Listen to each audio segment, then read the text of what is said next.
सन्माननीय सभागृह नेते,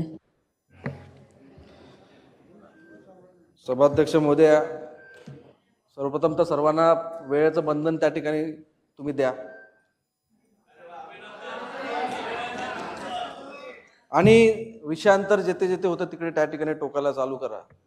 आणि ज्या ठिकाणी जर या सभागृहाला वेठीस धरण्याचं काम करत असेल ना, निलंबनाची कारवाई देखील करा. या ठिकाणी एक सीसी त्या ठिकाणी देण्यात आली होती. ती सीसी नियमानुसार आलेली होती की ना, ती ही चर्चा त्या ठिकाणी या सभागृहात होत आहे. आणि नियमानुसार न दिली, ती कोणी न दिली याविषयी चर्चा होते. कोण नोकरीला कसा लागला किंवा इतर कुठल्या इमारतीला सीसी दिली, ओसी दिली, तुम्ही स्वतंत्र प्रश्न मांडा. तुम्हाला विषयांतर करायला या बाबतीत सदर कर्तव्यामधल्या कसूर बाबतीत आपण चर्चा करतो, कोण कसा लागला त्या बाबतीत नाही. तर माझी विनंती आहे की जो विषयांतर करणारा भाग असेल तो आपण इतिवृत्तातून काढून टाकावा. आज या ठिकाणी सीसीच्या बाबतीत चर्चा झाली असताना 2010 पासून 2025 म्हणजे 15 वर्ष एका बिल्डिंगला सीसी का नाही मिळत, ओसी का नाही मिळत, हा एक प्रश्नचिन्ह मोठा निर्माण होतो. केकांत साहेबांनी काल अनेक माहिती मुद्दे सुद्धा दिले. आता गुरखे मॅडमने देखील विषय काढला. मी ती सीसीच्या बाबतीत बघितलं की त्याला सीसी ही 2010 मध्ये पहिली सीसी त्या ठिकाणी देण्यात आली, नंतर पुन्हा रिवाइज सीसी देण्यात आली. केकांत साहेब 2010 मध्येच 2 स्टेअरकेसचा नियम आला होता. 2010 मध्येच 2 स्टेअरकेसचा नियम होता. हा, मे 2010 ला 2 स्टेअरकेसचा नियम आला ना. हा, कोर्टाने कधी सांगितले, आपले बिल्डिंग कोड मध्ये कधी आलेले? 10लाच आलंय.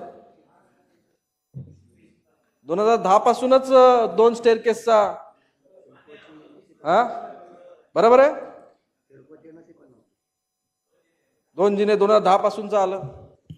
मग जर जुन्या DCR नुसार जर तुम्ही नियमित करायचं असाल तर 2 स्टेअरकेस त्या ठिकाणी होणं आवश्यक होतं. तुम्ही नवीन रिवाइज सीसी देत असताना होतं की नाही? बोला. सन्माननीय महापौर महोदय, या ठिकाणी मी काल पण आपली चर्चा झाली. माझी सन्माननीय महापौर महोदयांना एक विनंती आहे की मला माझं जे काही सबमिशन आहे, काल पण मला बोलण्याची संधी मिळाली, परंतु काही गोष्टी आहे तर मला ते की जुन्या सीसीच चुकीची होती का?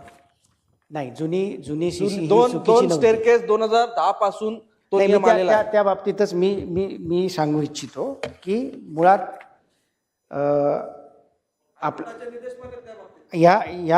यामध्ये आपली जी तत्कालीन नियमावली होती, तत्कालीन नियमावलीतील तरतूद क्रमांक 511 नुसार 15 ते 24 मीटर उंचीच्या मर्यादेमध्ये 1 लिफ्ट व 1 जिना यांना 2 एक्झिट म्हणून ग्राह्य धरावे अशी तरतूद होती. तसेच तत्कालीन नियमावलीतील तरतूद 8.1 नुसार 24 मीटरपेक्षा अधिक उंचीच्या असलेल्या इमारतीकरिता 1 फायर लिफ्ट प्रस्तावित करणे आवश्यक आहे.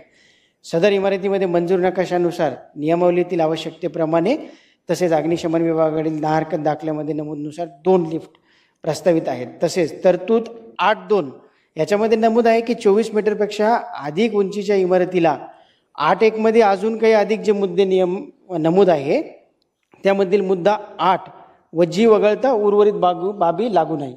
तेव्हा ज्या वेळेस याच्यामध्ये UDCPR येईपर्यंत आपली तत्कालीन नियमावली लागू होती. तत्कालीन नियमावलीनुसार 24 मीटरपेक्षा जास्त उंचीच्या इमारतींना 2 जिने लागू नव्हते. आता आपल्याकडे आपण 2011 साली जे काही परिपत्रक काढलं, हे परिपत्रक नगररचना विभागाने काढलं. हे परिपत्रक NBCच्या आवश्यकतेनुसार ते काढण्यात आलेलं होतं आणि ते परिपत्रकाची प्रत ही अग्निशमन विभागाकडे देण्यात आलेली होती. प्रथम जी NOC देण्यात आलेली होती ते परिपत्रक हे नगररचना विभागाने काढण्यात आलेलं होतं. प्रथम जी फायर NOC देण्यात आली ती हे परिपत्रक निर्गमित करण्यापूर्वी 29/12/2000 पाहिजे की तुम्ही फक्त स्पष्टपणे सांगा, 2010 पासून 1 फायर स्टेअरकेस आवश्यक होती की नव्हती? मंजूर तत्कालीन नियमावलीतील तरतुदीनुसार आवश्यकता नव्हती.